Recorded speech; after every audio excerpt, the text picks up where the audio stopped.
주님의 이름으로 축복합니다. 네, 감사합니다. 다들 잘 있었죠? 네. 오늘 여러분들과 함께 너희는 믿음 안에 있는가? 라는 제목을 가지고 여러분과 함께 은혜를 나누고자 합니다. 제가 오늘 본문을 다시 한번 읽어보겠습니다. 너희는 믿음 안에 있는가? 너희 자신을 시험하고 너희 자신을 확증하라. 예수 그리스도께서 너희 안에 계신 줄을 너희가 스스로 알지 못하느냐? 그렇지 않으면 너희는 버림받은 자니라. 이렇게 오늘 본문은 말씀하고 있습니다. 여러분 혹시 여러분의 어머니가 내 어머니라는 사실을 확실히 알고 있나요? 여러분 어떻게 알죠? 지금 나와 같이 살고 있는 오늘 아침에 나에게 아침밥을 준 그분 내 아버지, 내 어머니가 맞나요? 혹시 유전자 검사를 해봐야 되지 않을까요? 정말 어머니가 맞는지 아닌지. 그죠? 테리마, 오늘 아침에 엄마 만났지? 안 만났어. 아이, 좀 당구 쳐주면 좋은데, 그지? 만났어? 유찬아? 엄마? 니네 엄마가 맞아? 왜 약간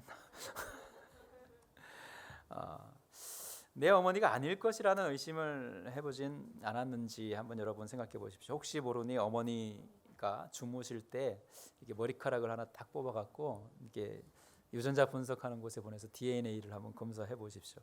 혹시 나를 어디서 주워오지 않았나? 혹시 여러분 엄마와 많이 싸우는 사람들 있죠? 혹시 한번 검사해 보십시오. 물론 어머니, 아버지에 대한 의미가 단지 육신의 어머니라고 해서 어머니만은 아닙니다. 낳지 않았지만 길러주신 분도 분명히 어머니이실 것입니다. 제가 말씀드리고 싶은 것은 여러분이 어머니로 확정할 수 있는 분명한 명분이 있으니까 여러분의 엄마이고 아빠이고 또 어머니이고 아버지라고 부르지 않습니까? 그죠? 의심의 여지가 없이 믿고 있다는 겁니다. 그죠? 맞죠? 내 어머니라는 거 믿고 있죠? 거기에 대해서 여러분 불신이 없죠? 준아야 혹시 그제? 믿고 있습니다. 그죠? 믿음은 그런 것입니다. 그럴까 하는 마음이 아니라 당연한 것, 아닐 것이라는 여지를 남기지 않고 당연히 그렇다는 것을 인정하는 것이 믿음입니다. 우리는 그리스도를 믿는 믿음의 사람입니다. 예수를 믿는 사람입니다. 그렇다면 정말 우리 안에 예수님이 계신가? 우리 여기에 대해서 좀 생각해 볼 필요가 있습니다. 우리는 믿음에 관하여는 의심의 여지가 없는 삶을 살아야 합니다. 우리의 마음으로 믿어 입으로 시인하는 것은 우리의 고백의 기초가 되어야 합니다. 여러분 로마서 10장 9절에 이렇게 말씀합니다. 내가 만일 내 입으로 예수를 주로 시인하며 또 하나님께서 그를 죽은 자 가운데서 살리신 것을 내 마음에 믿으면 구원을 얻으리니 사람이 마음으로 믿어 의에 이르고 입으로 시인하여 구원에 이르느니라. 우리에게 가장 중요한 구원의 조건입니다. 우리 입에서 나오는 말들이 세상의 말로 가득 차고 흘러나와 없어지는 말들로 의미 없이 전달하지 말고 인생에서 가장 중요한 고백들이 우리 입에서 매일매일 나와야 됩니다. 뭡니까? 내가 예수님을 믿습니다. 나의 구주는 주님입니다. 이 고백이 여러분 하루 속에서도 수없이 고백되어지고 내뱉어지고 여러분의 삶 속에서 나타나길 바랍니다. 늘 마음으로 주님을 믿음에 감사하며 구원의 확신을 주신 하나님께 감사의 마음이 있어야 하고 그 확신이 우리의 입으로 고백되어져야 합니다. 하나님 오늘도 주님을 믿음을 고백합니다. 오늘 하루도 믿음으로 살게 하여 주소서. 오늘도 만나는 사람들 앞에 하나님 앞에 내가 예수 그리스도를 믿는 사람임을 고백하게 하소서. 이런 기도들이 우리의 삶 속에서 나타나야 된다는 겁니다. 하루의 일상을 열심히 하다 보면 우리의 고백이 소홀해지는 경우가 많습니다. 그러나 우리의 신앙이 성숙되어지기 위해서는 하나님 앞에 믿음의 고백이 쉴 시간 없이 흘러나와야 합니다. 우리 속에 예수님이 있는가라는 의심을 품기 전에 내가 예수님을 부인하지 않고 믿을 수 있는 믿음을 달라고 기도해야 합니다.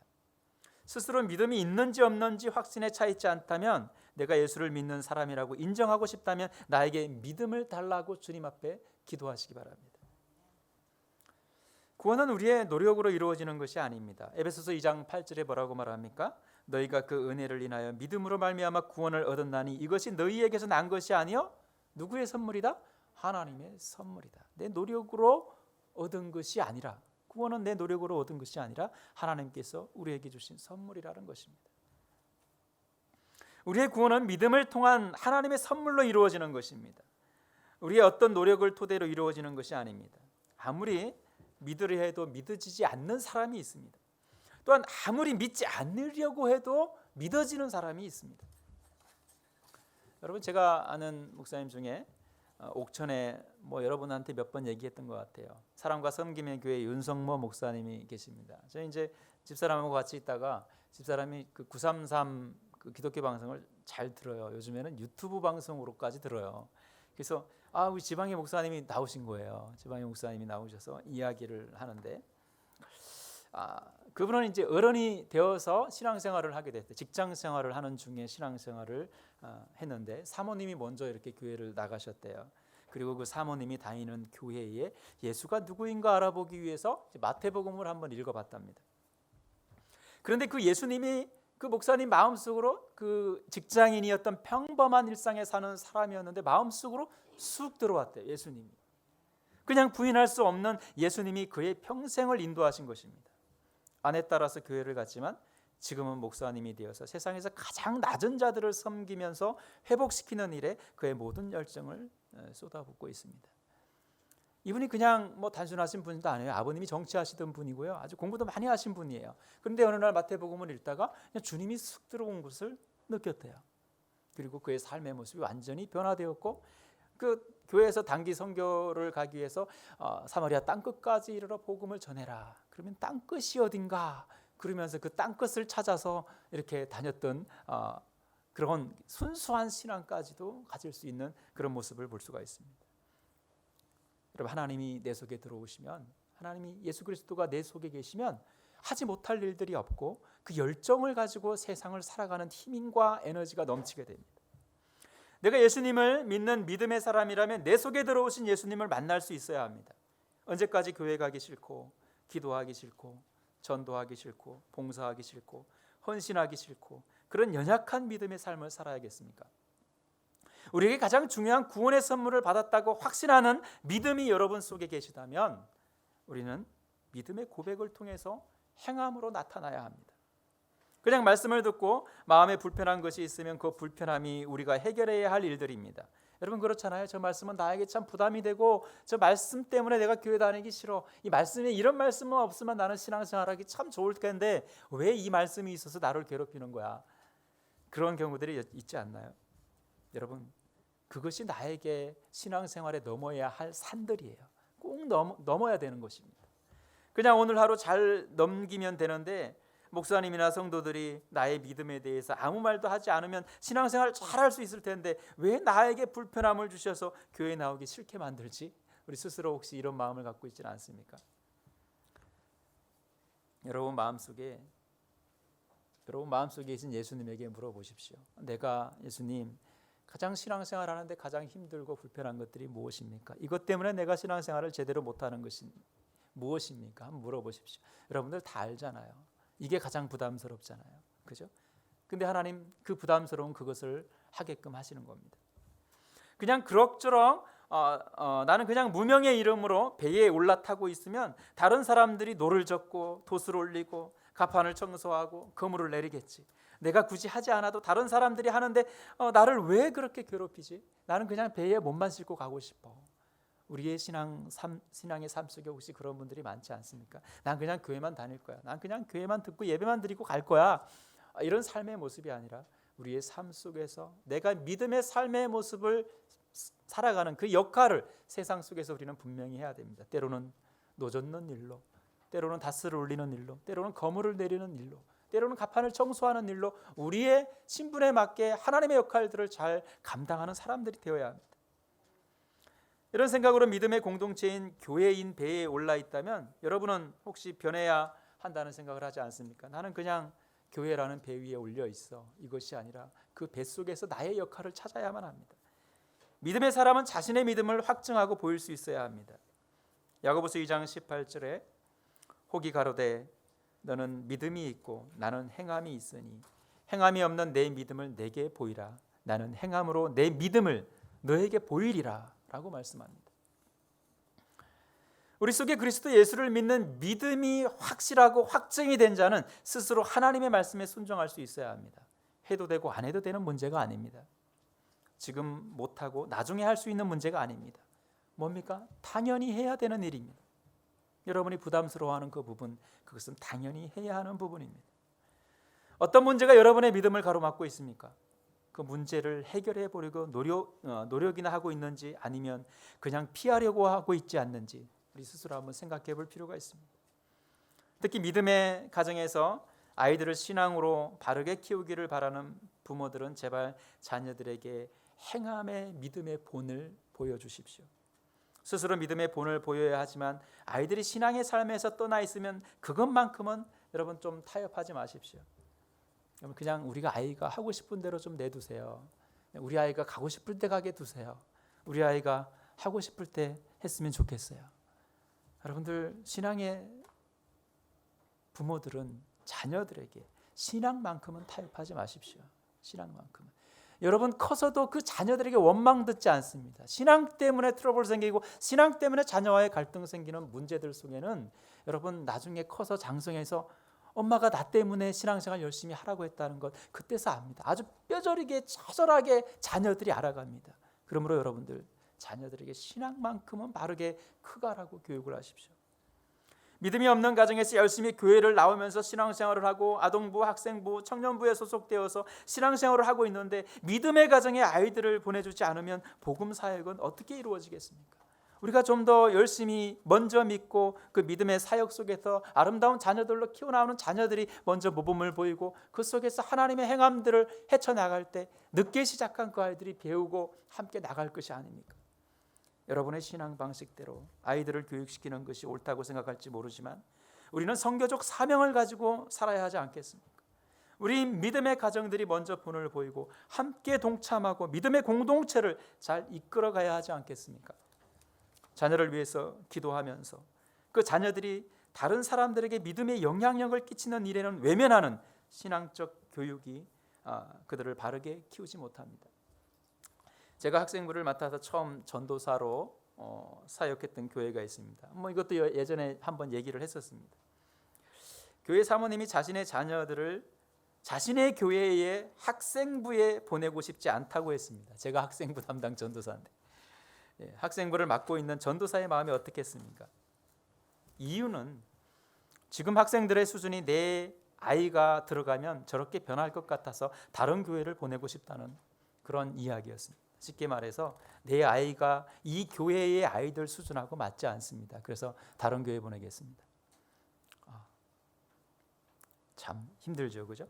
학교 앞에서 전도지를 나눠주면서 믿음이 없는 자들을 데리고 교회에 와서 치킨을 사주고 같이 놀아주면서 아이들을 예배에 참석시키고 성경 공부를 가르치는데 그 아이들이 질이 나쁘다고 내 아이를 보내지 않겠다고 이렇게 말하는 겁니다. 우리는 잘 생각해야 합니다. 우리 자녀들이 교회에서 바로 서야 합니다. 우리의 신앙의 교회를 정말로 신앙적 중심으로 서가야 합니다.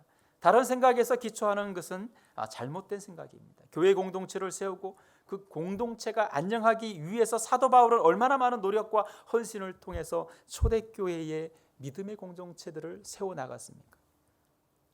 우리는 바울의 삶의 모습을 배워가면서 교회가 든든히 서갈 수 있는 믿음의 공동체에 우리의 삶의 모습을 하나씩 보탤 수 있는 그런 믿음의 행함들이 필요합니다.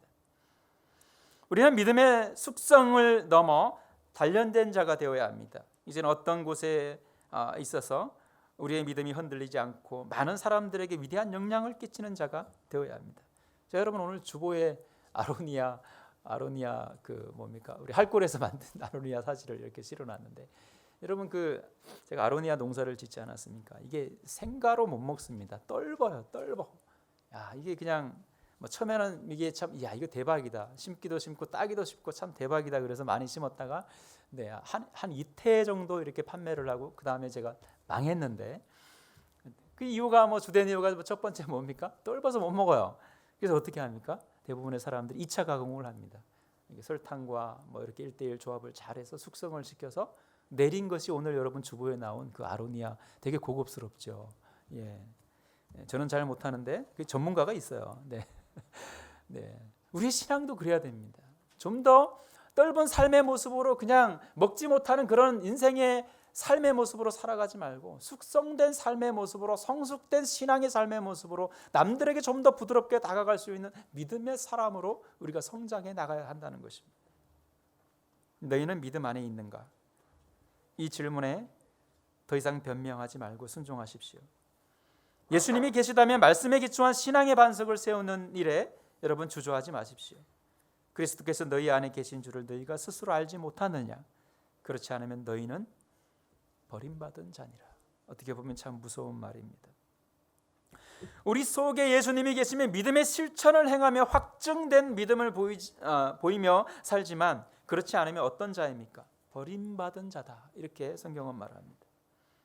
이 시점에서 우리의 믿음을 다시 한번 돌아보고 믿음이 있는 신앙인으로 살기를 소망하고 이제 믿음의 어린 아이에서 벗어나 숙성되고 성장한 믿음의 성인이 되기를 간절히 소망합니다. 아직도 신앙생활에 온전히 행하지 못하는 부분들이 있다면 작은 것 하나부터라도 여러분 한번 시작해 보십시오. 내가 뭘 시작하면 될까? 내가 뭐부터 다시 내 믿음의 삶의 모습을 이렇게 세울 수 있을까? 여러분 예배를 한번 빠지는 일을 여러분 줄여보십시오. 아니 나는 365일 52주 동안에 한 번도 예배를 빠지지 않을 거야. 여러분 기도의 끈을 놓지 말아 주십시오. 우리 교회도 뭐 매일 나와서 기도하시는 분들도 있고 또 하루에 2번 나오시는 분들도 있어요. 또 매일매일 하나님의 말씀을 묵상하는 일을 한번 여러분 시도해 보십시오. 우리 또 학생들 중에는 매일 묵상을 하고 매일 기도의 제목을 기록하는 사람들도 있어요. 만나는 사람마다 복음을 전하는 일을 한번 쉬지 말고 해보십시오. 만나는 사람마다 그분을 위해서 기도하고 그분에게 복음을 전하고 믿음의 위대한 영향력을 끼치는 사람이 되어보십시오. 하나님께 드려야 할 물질들을 구별하여 드리는 일에 여러분 한번 시도해 보십시오. 10의 1조를 구별해서 드리고 하나님께 더 드림으로 하나님께서 우리에게 채우시는 축복들을 여러분 한번 경험해 보십시오. 참 우리 교회에 감사한 일들은 이렇게 하나님께 구별해서 드리는 일도 상당히 힘든데 또 거기서 또 일부를 떼어서 학생들에게 장학금을 준다고 그 모으고 모아서 또 다음 주에 우리가 장학금을 지급할 건데 참 너무 감사하고 감사한 일입니다. 그러면서 참 좀 미안한 마음이 목회자의 모습으로 좀 있어요. 그 교회 그분들을 인해서 교회도 이렇게 이루어져 나가 살림살이가 이루어져 나가는데 거기에 또 어려운데도 일부를 떼어서 학생들에게 장학금을 지급하려고 떼어주시는 분들 너무나도 감사합니다. 또 교회의 각 기관의 최선을 다해서 한번 협조하는 일에 여러분 물러서지 말아 보십시오. 여러분 집사로서, 권사로서, 또 안수 집사로서, 또 저같이 목사로서 최선을 다하는 일을 지금부터 우리가 한번 시작해 봅시다. 어떻게 보면 참 어려운 일이다 이렇게 생각할 수 있지만 어떻게 보면 믿음을 가진 자로서 당연한 일들인데 이 중에서 우리가 할 수 있는 일들 첫 번째 것부터 가장 내가 할 수 있는 것부터 하나하나 다리를 놓아가면서 믿음의 분량들을 우리가 좀 넓혀가서 신앙의 성숙을 넘어 신앙의 성장을 통해서 우리 교회가 단단히 서가는 그런 모습이 되었으면 좋겠습니다. 우리 속에 그리스도가 살아 숨쉬게 합시다. 우리 속에 성령의 울림이 불편함이 아니라 순종으로 고개를 끄덕이는 자가 되기를 원합니다. 간혹 성도들이 이 문제만 해결되면 될 텐데 하는 안타까운 마음이 있지만 다가가서 말하지 못하는 부분이 있습니다. 믿음이 연약함으로 견디기 힘들기 때문입니다. 스스로 자신을 돌아보는 일이 가장 중요합니다. 사실 제가 이렇게 성도들을 보면 참 저 문제만 해결되면 저 신앙의 문제 저 문제만 해결되면 저 성도가 참 원하고 바라고 하는 일들이 잘 이루어질 텐데 하는 안타까운 마음들이 있어요. 근데 가서 이야기를 못 하겠어요. 왜냐하면 제가 알기로는 저의 경험으로 100% 실망하거든요. 100% 상처를 받거든요. 그래서 말을 못 하겠어요. 마찬가지입니다. 여러분도 저를 바라보는 마음속에서 목회자로서 이 부분만큼은 좀 해줬으면 좋겠는데 여러분들 말 못하죠. 그죠? 아이고 목사님 상처받으면 어떡할까? 그런 마음들이 있어요. 그럼 어떻게 해야 됩니까? 우리 스스로 우리 속에 있는 그리스도를 바라보면서 우리 스스로 느끼면서 다시 한번 내 속에 믿음이 있는가를 돌아볼 수밖에 없어요. 여러분의 삶 속에서 정말 내 속에 내가 믿는 그리스도가 내 속에 살아계신가? 다시 한번 여러분 생각해보고 고백하며 실행으로 옮기는 여러분들이 되시기를 바랍니다. 다시 우리 안에 믿음이 있는가 질문하고 우리 스스로를 시험하여 옳은 믿음의 길을 걷는 성도들이 되시기를 간절히 축원합니다. 기도하겠습니다.